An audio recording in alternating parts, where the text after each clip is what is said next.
doživili, nismo, da ne pričam o tome, ali ja bi jedno pitanje u ime vas postavio, a onda ću otvoreno pitanje i možda da profesor sačeka pa da čuje više pitanja pa da komentirate. Što učiniti?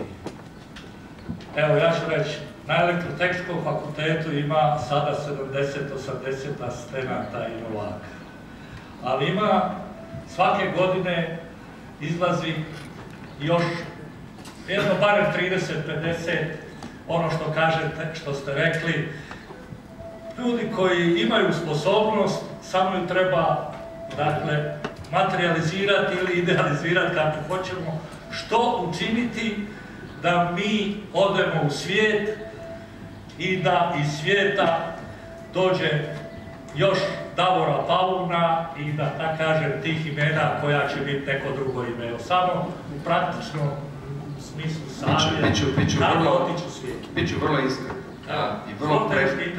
Vrlo ću biti iskren i precizan. Prvi korak je napravljen danas. Jer ako sam došao ovdje i potpuno odgovor, pa sam bio prije 2 tjedna u Pekingu, stalno sam u Americi, stalno imam sve na liniji, mislim, od tih elektromagnetskih cirkusa, mi se stalno svi možemo umrežiti. Ako vi se nisam povezan, jesam.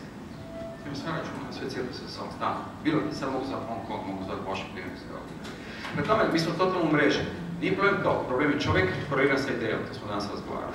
Dakle, nemojte mi se stiditi. Sad neko ako, naravno, ne mogu ja nekoga sada dizat van ako smo mama i otac od početka rekli ti si kreten, ti si idiot. Pazite, kod nas ima jako puno negativne. Pazite, kako se radi Amerikanci? Amerikanci uzmu dete, ti si najbolji, ti si fenomenal, nema ništa u glavi, čujte mi se, totalna buma. Ne živa istina, pa dajte malo njega program. Njega su svi programi farma, ne samo na ovaj. Amerikanci do fakulteta se uglavnom igraju, razvijaju karakter i ljubav prema sebi i zajedništvo. I samo da onda koji imaju talente za ovakav fakultet, onda idu napraviti fuf, jer imaju sve elemente odlučivanja, znanje, samo ljubav, samo poštovanje, okolišno, i onda nauče znanje. A mi previše pumpamo glavom, previše ucijenjujemo čovjeka. Nisi imao petnicu iz matematike! Pa nije bit petnica iz matematike, mislim, to je korisno. Ali moramo razvijati čovjeka. Prema tome, mislim da tajna koju mi imamo u Švicarskoj, a pokušamo biti najbolji sustav na svijetu momentalno, naša pod navodnicima je tajna da mi primamo svaku osobu, mladu, svakog čovjeka u ovom uredu, bilo ko već prima profesora, mi ga tretiramo kao individu. Naravno, ne može na prvoj godini biti savršenih je previše. Ali dok stignemo 3. 4. godine, svaki mladi kolega ima stvarno pažnju. Evo, Denis Stanić je bio kod nas, zna kako se to razgovara i tako dalje, to je veliko prijateljstvo i tako dalje. Na Pozivnovskoj školi, na Pozivnovskoj smo svi na ti, jel? U redu, doktorska škola. Ali jedino što im svaki dan kažem, ti si bolji nego ja. U nekom segmentu.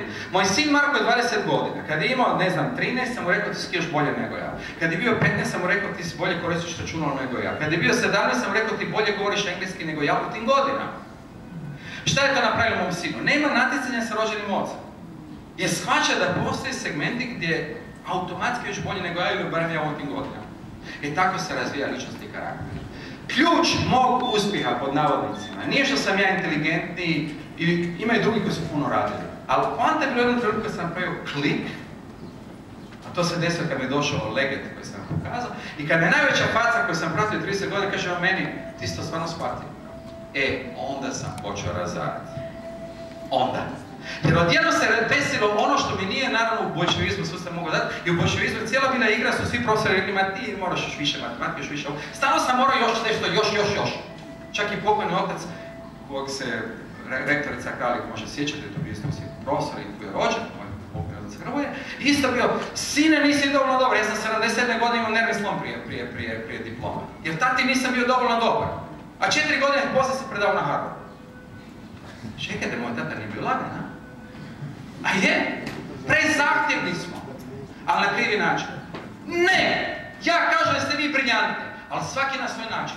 I sad uzmete kolegu i prijatelj, pitate druge gdje sam ja unikatan. Znate, nisam ja bolji, recimo, matematičar nego od mojih kolega, recimo Ivko Vjovica u Zagrebu institutu za fiziku.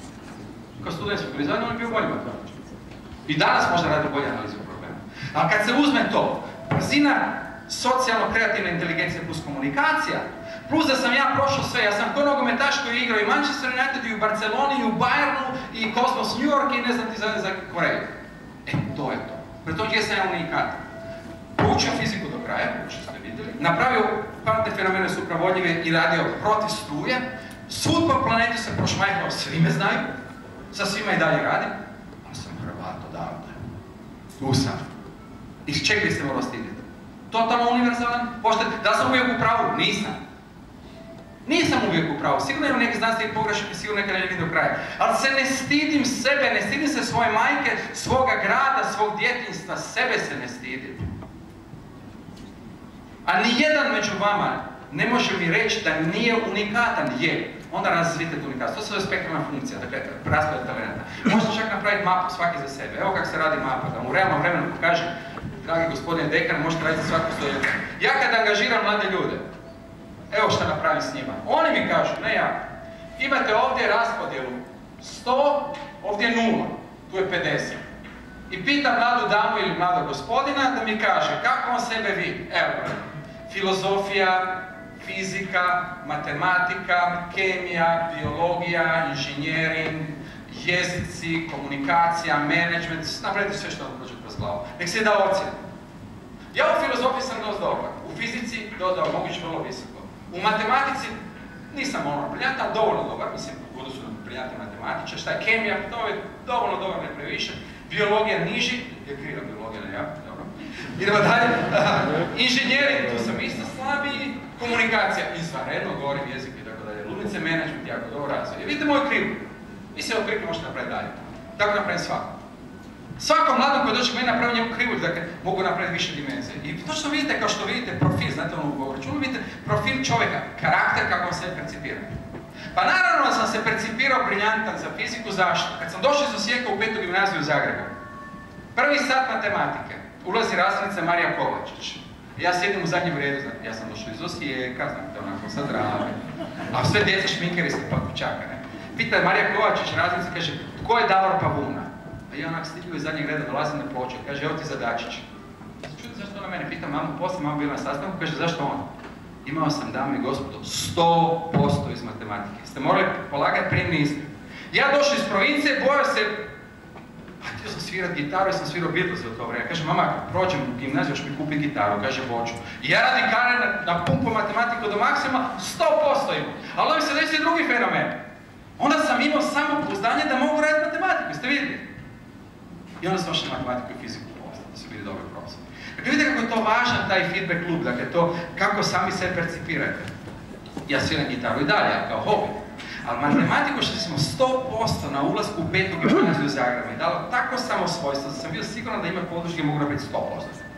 Što je sasvim sigurno moje spektralne funkcije točno. Naravno, danas stavim matematiku niže zašto su bili tako briljantnih genija da uopće ne mogu se više staviti matematikom 100%. Ali još uvijek dovoljno dobro. Fizika mi izvanredna, sam puno radio. Komunikacija, tehnologija, predavanja, sve ove igre na pumpu. Na pumpu se neke dijelove. Još sad koji je Mount Everest never, da pobjedim 100 metara trkanja, no zaboravim. Trčao sam maratone, ko sam prestao, to je bilo 80. Prema tome čovjek se razvije i mora razvijeti ovo napumpati, tu su profesori jedino voditelji. Profesor vodi čovjeka. Ne puni profesor glavu, profesor da na tacni, a vi se morate s tim snalaziti. I dodatna stvar, evo da kažem istinu. Svaki put kad mi dođe neko na intervju, uopće nije bitno koji broj godina, to je uvijek zgodno. Pitam mladog čovjeka, evo, mladi gospodin mi je tu pomagao da ga pitam. Dam ja vama, slušajte dobro, koliko da je Hrvatska lutrija obećava za iduću rundu, ako se ne varam 40 milijuna kuna?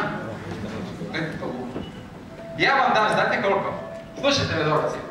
Dajem ja vama 3 puta veći nacionalni dohodak Hrvatske, dajem 100 milijardi eura sad! Može, evo znači se. Gledajte njegov problem ste. Kaj je sa 100 milijardi eura? 3 puta bruto nacionalni dohodak Hrvatske. To se igram sa svim. Kad mi dođe neko na intervju, pitam, kaj biš htjeti, znam se 100 milijardi eura, kaj biš sad napravio? Je, onda mi svi kupe par kućica, par ovo, pa ne džet, pa ne znam, pa mami je kuću, pa ne njava, pa tako, pa ne za ženu, pa ljubav.